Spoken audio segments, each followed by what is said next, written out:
Hello दोस्तों। तो आज से हम स्टार्ट करने जा रहे हैं बहुत ही इम्पोर्टेंट टॉपिक, भारतीय राज्य संघ और उसके क्षेत्र के बारे में।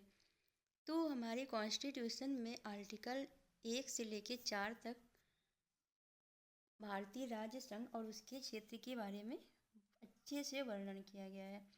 तो आज हम देखते हैं कि भाग 1 में आर्टिकल 1 से लेके 4 तक राज्यों के संघ और उससे संबंधित जो भी कानून हैं और उनकी स्थापना कैसे हुई, ये सब अच्छे से एक्सप्लेन किया गया है। तो हमारा जो आर्टिकल 1 है वो क्या कहता है कि भारत जो है वो राज्यों का संघ है। मतलब कि भारत में जितने भी राज्य हैं वो भारत से अलग नहीं हो सकते हैं। जैसे अमेरिका है, अमेरिका में क्या है कि सारे राज्य अलग अलग थे, वो सब आए फिर एक हुए, यूनाइट हुए, फिर जाके अमेरिका बना। तो इसीलिए उसको बोलते हैं यूनाइटेड स्टेट ऑफ अमेरिका। तो क्या बोलते हैं? United state of America. लेकिन जो इंडिया है वो यूनियन ऑफ स्टेट है। जो हमारा इंडिया वो क्या है? यूनियन ऑफ स्टेट है। मतलब सभी जितने भी राज्य बने हैं वो सब भारत में ही, भारत के क्षेत्रों को अलग अलग करके बनाया गया है। कोई भी राज्य ऐसा नहीं जो बाहर से आया और भारत में मिल गया है। ठीक है, तो भारत क्या है? वो राज्यों का संघ है। ठीक है, इसलिए इस प्रकार संघ क्या है? अविनाशी है। अविनाशी मतलब हमारे भारत को कभी भी, भारत का विनाश नहीं किया जा सकता है। लेकिन अगर राज्यों का विनाश किया जा सकता है। मतलब राज्य, जैसे एक राज्य है उसको 2 राज्यों में डिवाइड किया जा सकता है। जैसे हमारा यूपी था, यूपी को उत्तराखंड उसमें से डिवाइड किया गया। तो राज्य क्या है? विनाशकारी है, लेकिन जो संघ है वो अविनाशी है। ठीक है, जैसे अमेरिका है तो अमेरिका में भी कोई भी राज्य चाहे तो उससे अलग हो सकता है। तो अमेरिका क्या है? उसका संघ विनाशी है। ठीक है, आर्टिकल 1 में भारत के नाम को, भारत को इंडिया और भारत दोनों नामों से पुकारा गया है। ठीक है, तो ये क्वेश्चन आता है कि आर्टिकल 1 में भारत को क्या बोला गया है? यूनाइटेड स्टेट या यूनियन ऑफ स्टेट? तो भारत को क्या बोला गया है? Union of state. भारत क्या है? राज्यों का संघ है। अब आते हैं आर्टिकल 2 और आर्टिकल 3। तो आर्टिकल 2 और आर्टिकल 3 में आपको कन्फ्यूजन नहीं होना चाहिए। इसमें क्या कि आर्टिकल 2 ये कहता है कि संसद, जैसे संसद कोई नए राज्य को संघ में मिलाना चाहे तो वो मिला सकती है। नए राज्य मीन्स जो भारत के बाहर, जैसे कोई दूसरा देश है उसको भारत अपने में मिलाना चाहे तो वो क्या, ये इसकी बात आर्टिकल 2 में कही गई। आर्टिकल 2 क्या कहता है? भारत अगर कोई नए राज्य को अपने संघ में मिलाना चाहे तो संसद जो है इसको मिला सकती है। लेकिन आर्टिकल 3 क्या कहता है कि संसद जैसे अपना भारत है, भारत में ही जो नए राज्य उसी में से नए राज्य बनाना, भारत में जितने राज्य उसको डिवाइड कर देना या उसको जोड़ देना, का क्षेत्रफल बढ़ा देना। तो ये आर्टिकल 3 में कहा गया है। तो आपको यहाँ पे कंफ्यूज नहीं होना है कि आर्टिकल 2 और आर्टिकल 3। आर्टिकल 2 क्या कहते हैं? इसे कोई बाहर का राज्य है उसको भारत में मिलाना है तो इसकी बात आर्टिकल 2 में कही गई है। और जो भारत में ही जितने राज्य हैं उनको अलग करना है या एक करना है तो ये है आर्टिकल 3 में। जैसे कि अभी आंध्र प्रदेश से तेलंगाना को अलग किया गया था तो ये किस में आया? आर्टिकल 2 में। तो ये काम कौन करता है? संसद करती है। किसी भी राज्य के क्षेत्र को कम करना, उसकी सीमा को बदलना, ये सब संसद करती है। संसद कानून बनाती है, लेकिन इसके लिए उसको पहले राष्ट्रपति से अनुमति लेनी पड़ती है। पूर्व अनुमति, मतलब राष्ट्रपति जब इस पे अपनी अनुमति दे देता है कि हाँ इस राज्य में कोई चेंज करना है, तब जाके संसद उस पर काम करती है। कि राष्ट्रपति क्या करता है? सबसे पहले उस राज्य से पूछता है, जिस राज्य में बदलाव करना उससे पूछता है कि क्या वो इस बात के लिए तैयार है। उस पर वो अपना बहुमत दे, अपना वो दे, राय दे, अपनी राय दे।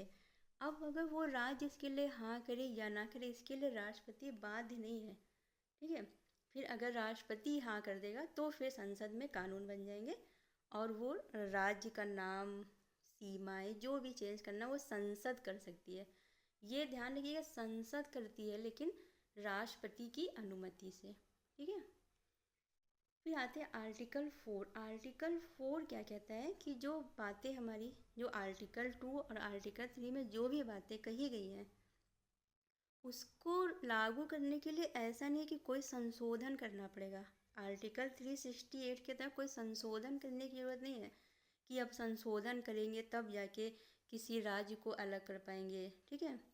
तो आर्टिकल 2 और 3 में जो भी बातें कहेंगे उसके लिए संशोधन नहीं कि सिर्फ साधारण बहुमत की ज़रूरत होती है, बस साधारण बहुमत से पारित कर देंगे बस। तो अब एक मैटर और आया था यहाँ पे कि अगर भारत अपने क्षेत्र को किसी और को सौंपना चाहे तो ये बेरूबारी संघ एक मामला आया 1960 में। 1960 में बेरूबारी संघ जो मामला आया उसमें कहा कि अगर भारत अपने क्षेत्र को किसी और देश को देना चाहे तो ये साधारण बहुमत से नहीं होगा, इसके लिए इसमें क्या करना पड़ेगा, संशोधन करना पड़ेगा इसके लिए, ठीक है। अगर कोई बाहर से अपने देश में मिलाना है, बाहर का कोई राज्य अपने संघ में मिलाना है आर्टिकल 2, तो संशोधन की जरूरत नहीं है, वो साधारण बहुमत से हो जाएगा। लेकिन अगर अपने क्षेत्र को किसी और देश को देना है तो इसके लिए क्या करना पड़ेगा, संशोधन करना पड़ेगा, ठीक है। भारत में पहले कितनी रियासतें थी, 552 रियासतें थी।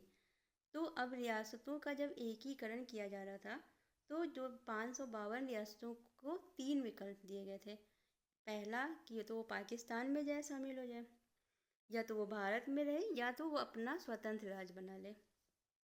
तो जो 552 राज्य थे इसमें से जो 549 राज्य थे, 559 जो स्टेट्स थे, वो तो बोले कि हम भारत में ही रहेंगे, ठीक है। लेकिन 3 राज्य ऐसे थे जिन्होंने कहा कि हम भारत में नहीं शामिल होंगे।